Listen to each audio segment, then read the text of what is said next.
Olá, pessoal, sejam bem-vindos a mais uma aula aqui do nosso canal.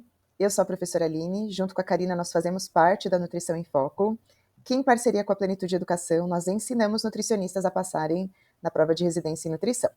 E hoje nós vamos discutir qual é o impacto da alimentação na prevenção e no tratamento da osteoporose. Ao longo dessa aula vocês terão acesso a informações como fatores de risco, as intervenções dietéticas, dicas mais práticas para o acompanhamento de pacientes com osteoporose. Então vamos falar um pouquinho, pessoal, inicialmente, sobre alguns aspectos relacionados à osteoporose. A osteoporose é uma condição progressiva, silenciosa e que vem aumentando no mundo inteiro, justamente porque acompanha também o envelhecimento populacional. Então, a tendência é que nós tenhamos cada vez mais indivíduos portadores dessa condição. No Brasil, por exemplo, estima-se que hajam cerca de 10 milhões de pessoas portadoras de osteoporose, principalmente de mulheres após a menopausa. Esse é, inclusive, um dos fatores de risco que serão discutidos nessa apresentação. E eu quero trazer, então, agora para vocês no próximo slide, a definição da osteoporose. Então, nós estamos nos referindo a um quadro clínico que é extremamente complexo, que envolve inúmeras variáveis e que é caracterizado pela baixa densidade mineral óssea e ocorre na sua fisiopatologia mudanças em relação à estrutura óssea, tanto em termos de reabsorção óssea quanto de formação óssea. Então, um desequilíbrio em reabsorção e formação pode levar o indivíduo a desenvolver a osteoporose. E eu trouxe essa imagem aqui ao lado para que vocês vejam o quanto esse osso ele fica mais frágil, muito mais sujeito a uma fratura. Então, do lado esquerdo, vocês estão observando um osso com a sua apresentação normal e do lado direito, um osso com osteoporose. Então, devido a essa baixa densidade mineral óssea, o paciente vai ficando muito mais vulnerável a uma fratura. Por isso que é muito comum que vocês vejam pacientes que apresentavam osteoporose, há muitos anos, tendo fraturas, A fratura de fêmur, por exemplo, é uma das principais fraturas relacionadas a esse quadro. Existem alguns fatores de risco em relação à osteoporose que é muito importante a gente ficar atento, porque eles estão distribuídos na população, Alguns são modificáveis, outros não, mas vamos dar uma olhadinha aqui para vocês terem uma ideia de quais são esses fatores que podem predispor o indivíduo ao desenvolvimento da osteoporose. Ter uma idade superior a 60 anos é um fator de risco.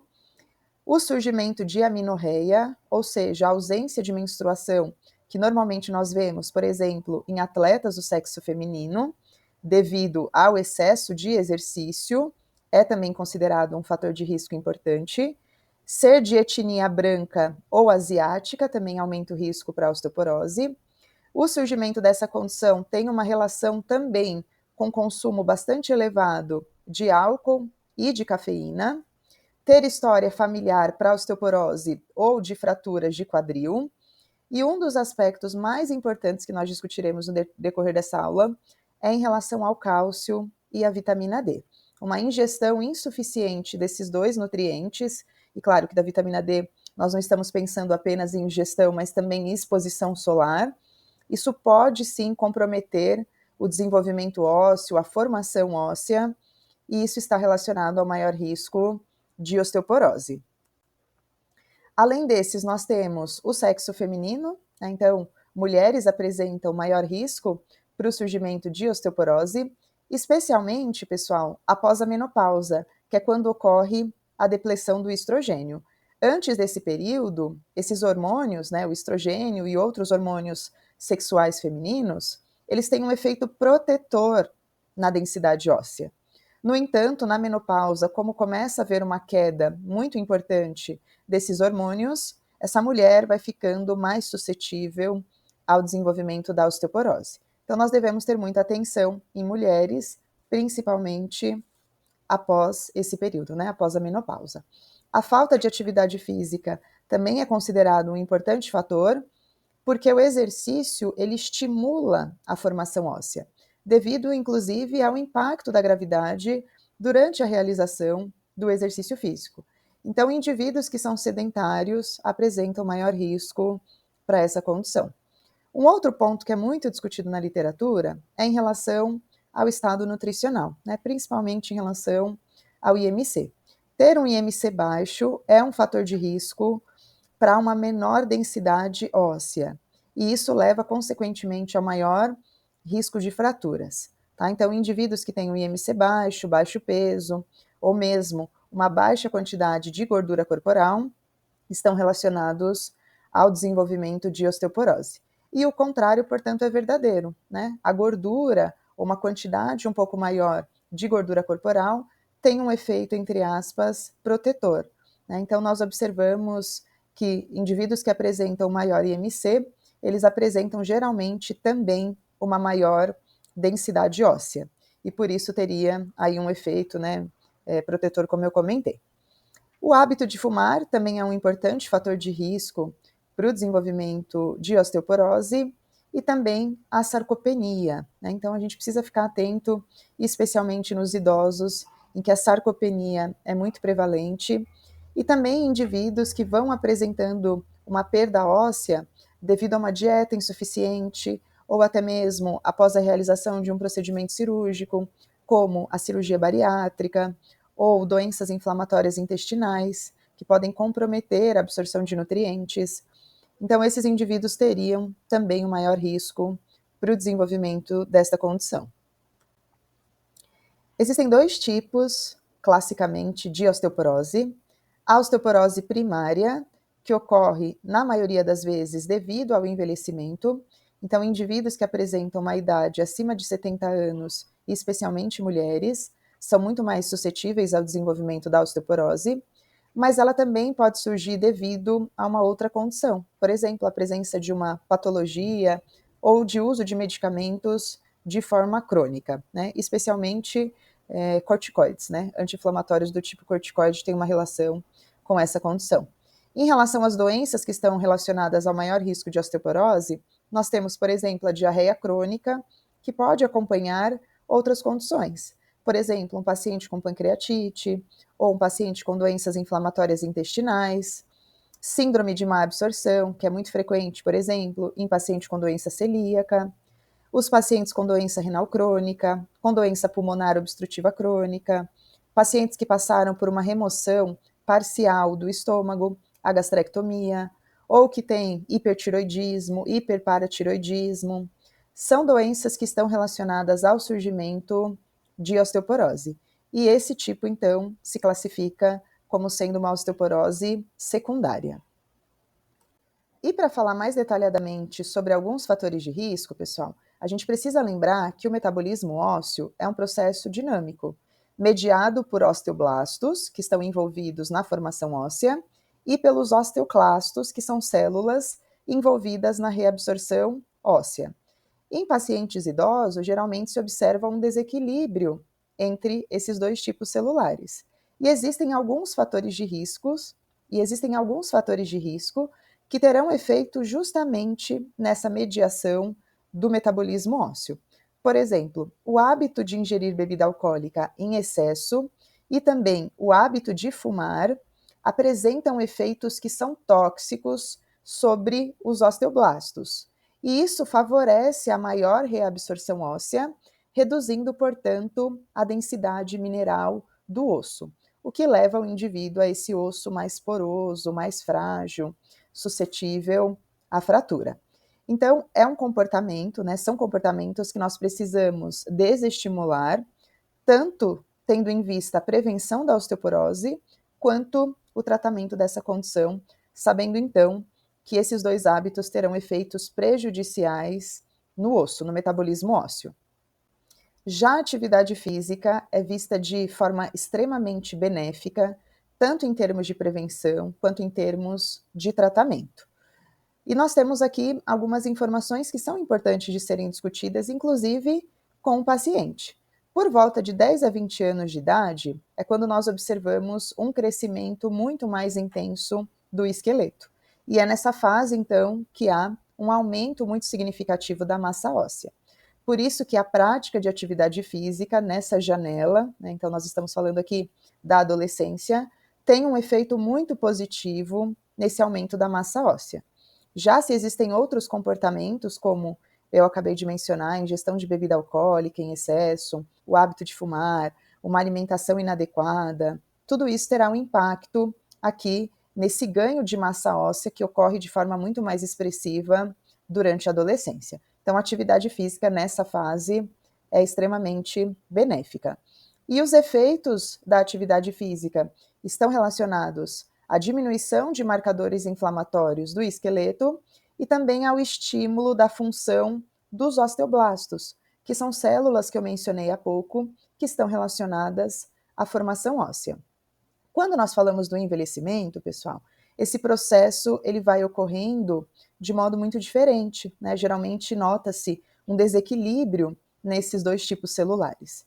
E ainda nós temos outros fatores que podem impactar de maneira mais negativa também.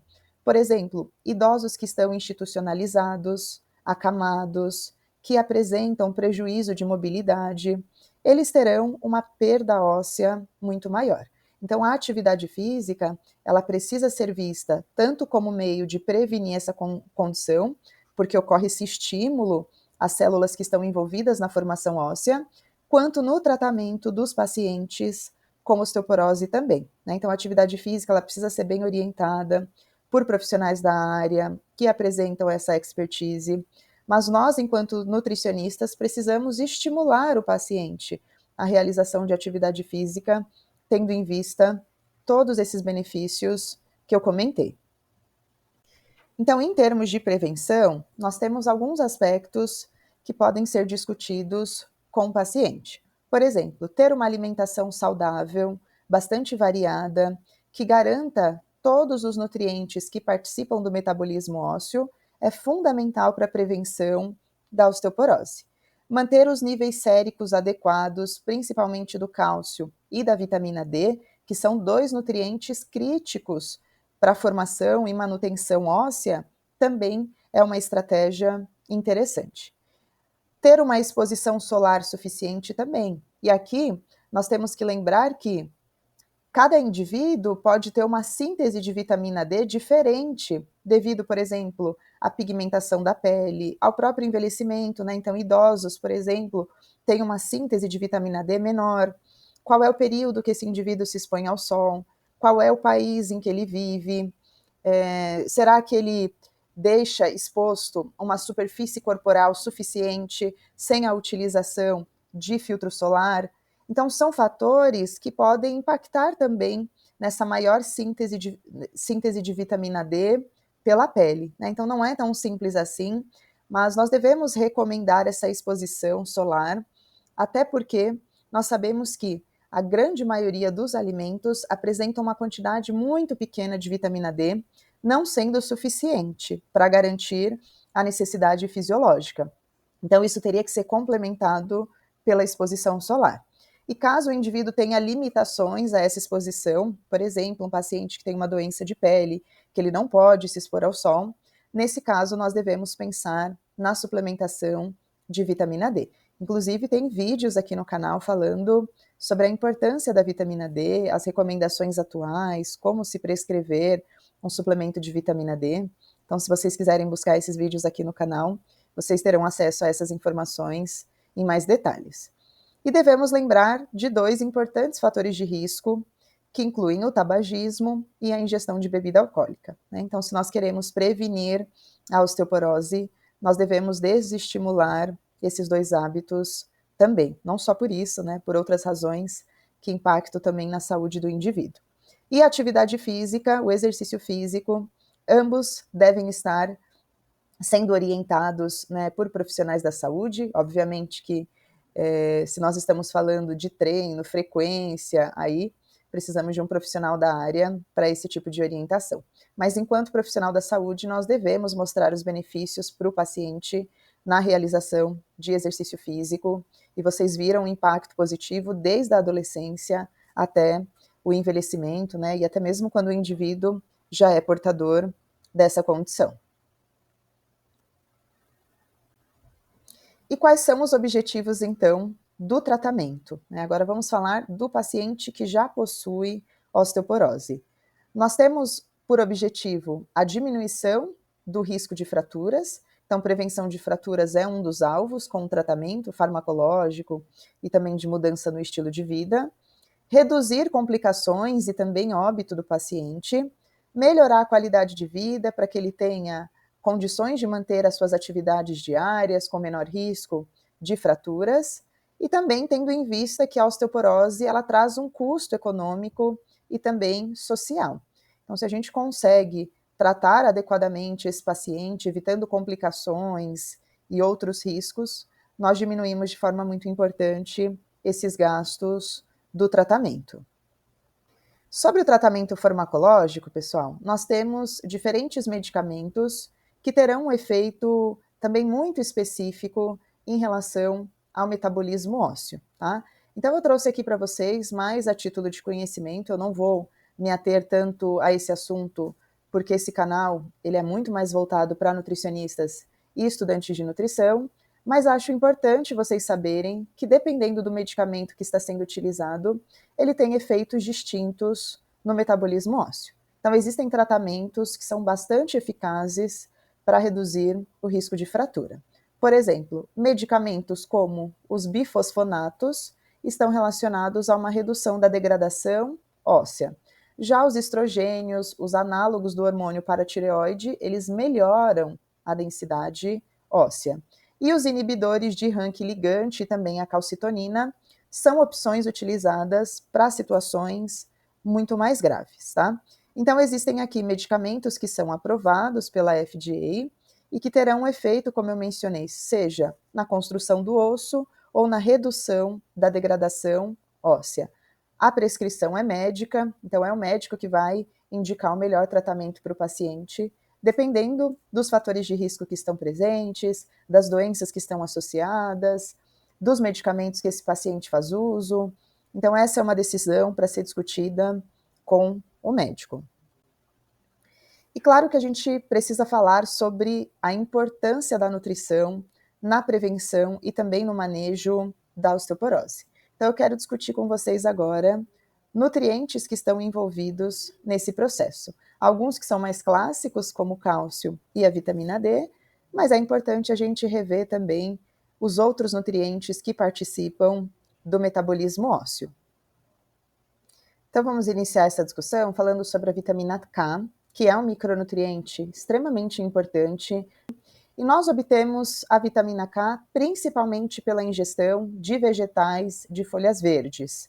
Claro que existem outros alimentos que são fontes, como por exemplo as gorduras e os óleos, mas a maior parte vem de fato desses vegetais. E nós temos ainda as menaquinonas, uma forma de vitamina K, sintetizada pela microbiota intestinal. No entanto, a quantidade produzida, e até mesmo o efeito dessa vitamina K produzida por bactérias em relação ao nosso status de vitamina K parece ser muito baixo. Então, a gente tem que garantir, de fato, essa ingestão. E vamos lembrar aqui que os idosos geralmente vão apresentando ao longo da sua vida uma diminuição no consumo de vegetais. Isso pode favorecer uma ingestão insuficiente desse nutriente, tá? E um outro ponto, pessoal, que a gente precisa lembrar é que muitos idosos fazem uso de medicamentos que são anticoagulantes e que atuam, portanto, como sendo antagonistas da vitamina K. Nesse caso, a gente não deve pedir para o paciente reduzir o consumo de vitamina K, mas de conversar com o médico para que ele ajuste a dose desse medicamento a uma ingestão frequente e numa quantidade muito parecida ao longo dos dias, para que a medicação, então, seja prescrita a partir dessa quantidade que será ingerida de vitamina K. Tá? Então, é um nutriente muito importante na formação óssea, na manutenção óssea, e a gente deve recomendar que o paciente faça uma ingestão suficiente. E com esses cuidados que eu mencionei em relação aos idosos. As proteínas também têm um papel muito importante, não apenas na manutenção da massa muscular, mas também na manutenção da massa óssea. E muitos indivíduos, especialmente as mulheres, tem uma baixa ingestão de proteínas. Então é necessário fazer esse ajuste para que a quantidade de proteína seja suficiente para a manutenção dessa função também. O fósforo é um outro nutriente que está muito relacionado à manutenção da massa óssea, porque a reserva corporal desse nutriente é encontrada justamente no osso, na forma de hidroxiapatita. Existe uma discussão há muito tempo na literatura sobre o efeito do consumo de refrigerantes em relação ao fósforo, né? Provavelmente vocês já ouviram essa história de que indivíduos que têm um alto consumo de refrigerante também têm uma alta ingestão de fósforo, né, na forma de fosfato. E se discute justamente que esse seria um dos fatores que favorece a uma menor densidade óssea durante a adolescência. Mas existem alguns trabalhos também, pessoal, que acabam discutindo que o refrigerante talvez tenha um efeito negativo sobre o metabolismo ósseo, porque é comum que o indivíduo substitua o refrigerante por uma bebida láctea, né? Então, ao invés de ele ingerir o leite, o iogurte, no lugar ele está ingerindo o refrigerante. E aí haveria, então, essa menor ingestão de cálcio, né? Então, existem essas duas discussões na literatura, e, de toda maneira, né, o que nós devemos fazer, especialmente em quem já é portador de osteoporose, é indicar que ele não faça ingestão frequente de refrigerantes, né? Eu não vou me ater à discussão dos malefícios do consumo desse tipo de bebida, porque, obviamente, vocês já sabem sobre tudo isso, mas em se tratando de doenças ósseas, aqueles indivíduos que já são portadores, esses nós devemos recomendar que eles evitem, de fato, o consumo. E eu deixei por último, pessoal, de propósito, o cálcio e a vitamina D, que são dois nutrientes fundamentais para a formação óssea e também para a manutenção óssea.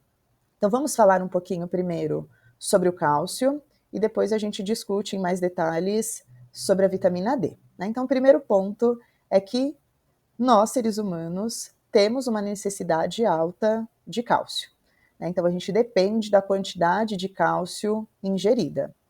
E como o cálcio apresenta inúmeros efeitos no nosso organismo, caso a gente não tenha essa ingestão suficiente, o nosso corpo retira esse cálcio que está armazenado no osso para garantir que as funções dependentes de cálcio sejam mantidas. Então é importante atender à necessidade, à quantidade recomendada de cálcio, inclusive, para evitar que esse processo aconteça, né? Então, sempre olhando os valores de RDA, de acordo com as características do indivíduo, e alcançando isso através da nossa prescrição.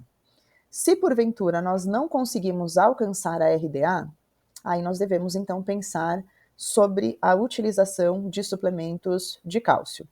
Existem situações em que essa suplementação ela precisa ser pensada com mais cautela, justamente porque existe um risco maior de inadequação de alguns nutrientes e também um risco maior para fraturas. Por exemplo, pacientes que fazem uso crônico de corticoides, pacientes que já apresentam uma baixa densidade óssea ou que já estão apresentando osteoporose.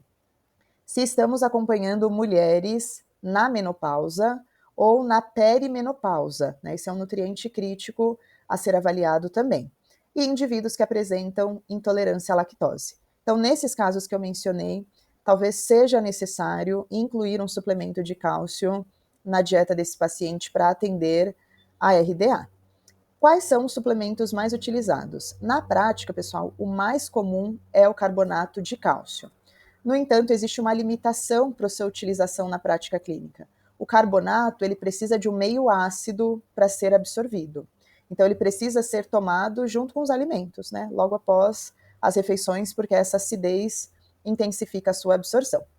No entanto, se a gente for pensar, por exemplo, que o indivíduo pode ter acloridria ou hipocloridria, ou utiliza medicamentos para diminuir a acidez gástrica, esse é um fator que pode comprometer a absorção do cálcio, né? Então, em idosos é muito comum, inclusive, a utilização desse suplemento.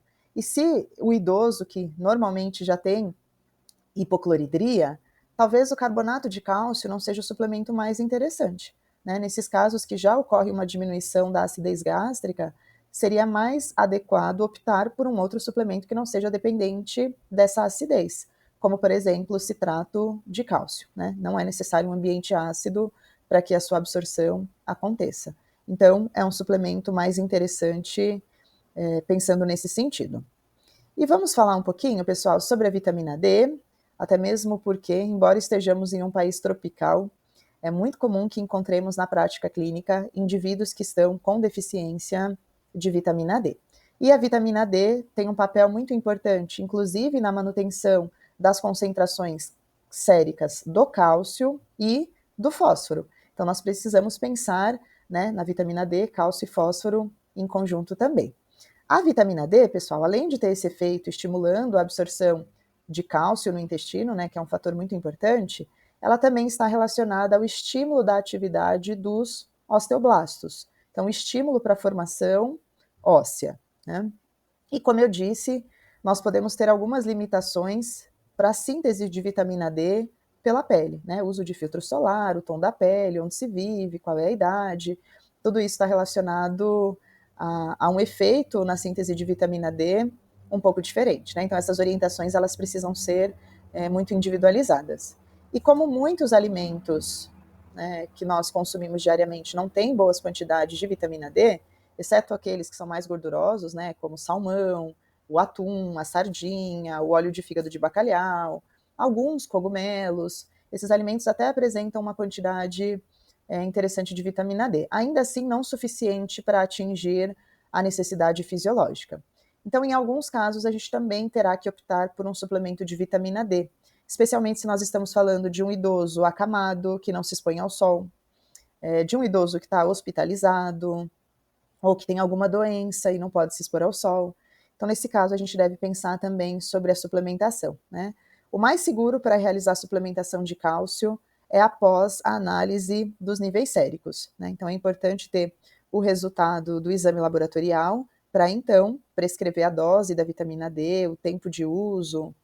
E, como eu disse, tem um vídeo aqui no canal que detalha um pouquinho mais sobre esse assunto. Então, pessoal, em resumo, falamos sobre muitos nutrientes que têm efeitos sobre o metabolismo ósseo. Tamanha a importância da proteína, pessoal, que eu volto com ela aqui para trazer uma outra discussão, que é a ingestão de proteína também é atrelada à ingestão de cálcio, tá? O osso, ele apresenta cerca de 50% do seu conteúdo de proteína. Então, nós vamos pensar na proteína não só para massa muscular a partir de hoje, mas também para a manutenção da massa óssea.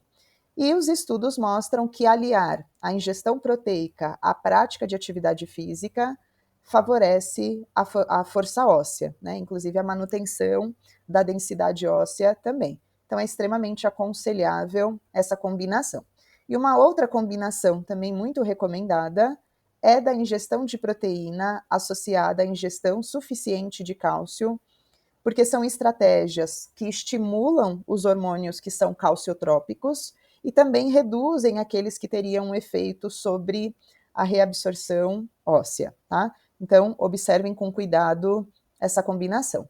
A recomendação que nós temos para a ingestão de proteína é cerca de 1 grama a 1,2 gramas de proteína por quilo de peso ao dia, sendo importante incluir nas refeições principais cerca de 20 até 25 gramas de proteína, tá? Então, é um nutriente extremamente importante para melhorar a densidade óssea.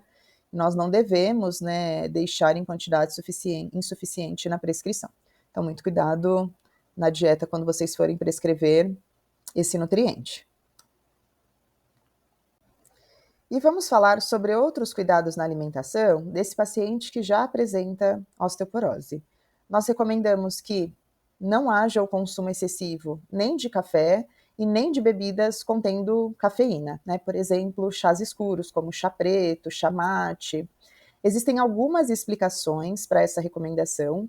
Uma delas é que a cafeína em excesso, ela leva a maior perda de cálcio na urina, interfere na absorção de cálcio, está relacionada a uma redução da densidade mineral óssea, e isso pode trazer maior risco para fraturas nesse paciente que já é portador de osteoporose. Que parece que esse efeito ele é mais significativo naqueles indivíduos que têm uma ingestão insuficiente de cálcio, que na verdade é a maioria das pessoas que nós conhecemos, né? Tem um alto consumo de café, mas quando nós vamos observar a ingestão de produtos lácteos, é muito baixa.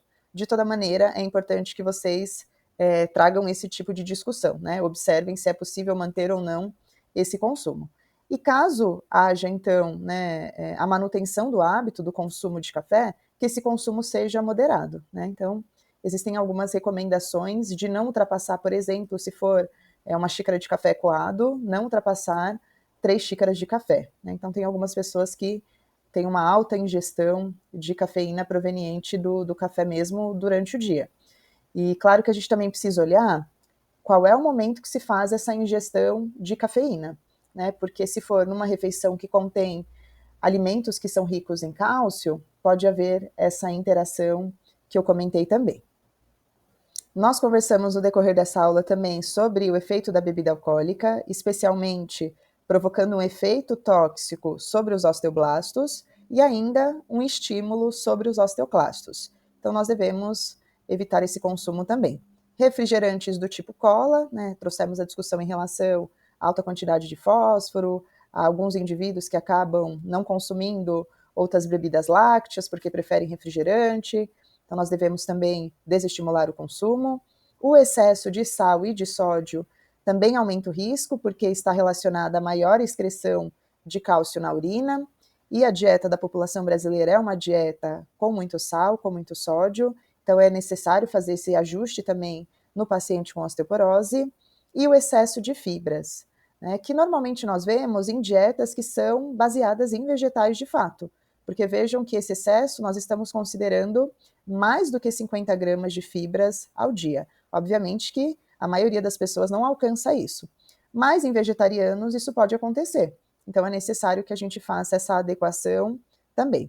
Além disso, nós temos excesso no consumo de gordura saturada, ou seja, gordura de origem animal. Qual é o efeito dessa gordura em relação a esse risco maior, né?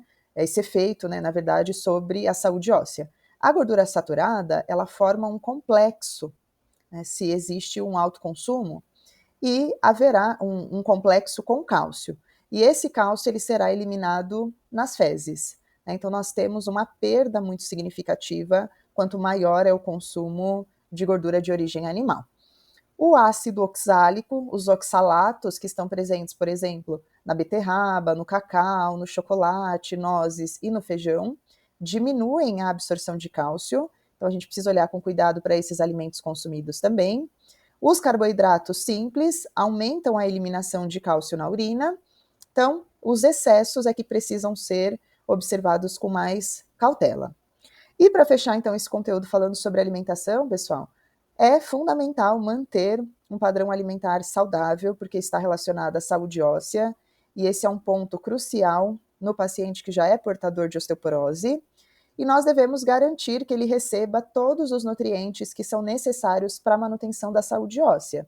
Isso inclui, obviamente, a adequação da vitamina D e do cálcio, mas dos outros nutrientes que também foram discutidos ao longo dessa apresentação.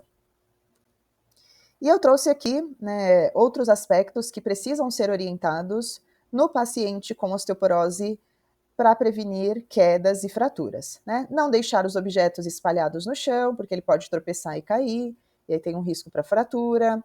Não deixar os tapetes soltos, não andar em chão escorregadio, né? Por exemplo, chão molhado, né? Sem utilizar um sapato adequado. É importante não guardar também objetos em prateleiras altas, né? Tem uma relação muito próxima aqui com risco de quedas quando esse idoso resolve subir em escada, subir no banquinho, subir na cadeira, né, que aí ele pode se desequilibrar, cair e tem um risco aí para fraturas também. Tem que pensar sobre a utilização de sapatos adequados, né, antiderrapantes, para que ele tenha maior segurança também. E o piso, tanto da cozinha e do banheiro, é recomendado que eles sejam antiderrapantes. Espero que vocês tenham gostado dessa aula, pessoal. Deixa aqui o curtir nesse vídeo, compartilhe com colegas de vocês, nutricionistas, estudantes de nutrição. Não deixe de se inscrever aqui no canal, ativa o sininho, porque semanalmente nós temos vídeos novos aqui. E coloquem aqui no comentário se vocês já atenderam pacientes com osteoporose, como foi esse cuidado, né? Vamos aproveitar esse espaço para também trocar experiências. Até o próximo vídeo.